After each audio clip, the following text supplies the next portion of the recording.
Habit staking নামের একটা term আছে, সেটা হচ্ছে যে আপনার প্রতিদিন যেই কাজগুলো আপনি করেন, আপনার হ্যাবিটে পরিণত হয়েছে অলরেডি যেই কাজগুলো, সেই কাজগুলোর শুরুতে নতুন একটা কাজ জুড়ে দিয়ে আপনি ওইটাকেও হ্যাবিটে পরিণত করে নিতে পারেন।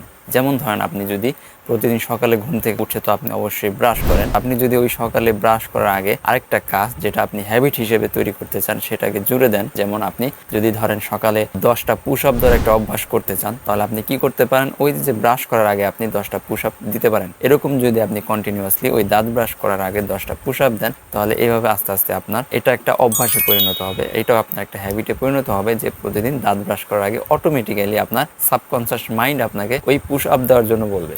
সো এটা হচ্ছে কনসেপ্ট, সিম্পল একটা জিনিস। নতুন কোনো কাজ যদি আমি অভ্যাসে পরিণত করতে চাই, তাহলে পূর্বের কোনো অভ্যাসের পূর্বে ওই জিনিসটাকে জুড়ে দেওয়া, তাহলে আমাদের সাবকনসিয়াস মাইন্ড করতে করতে ওইটাকে একটা অভ্যাসে পরিণত করবে। তো এই ছোট্ট জিনিসটাকে যদি আপনি যদি কোনো নতুন অভ্যাস গড়ে তুলতে চান, এই ছোট্ট ট্রিকটা অ্যাপ্লাই করতে পারেন।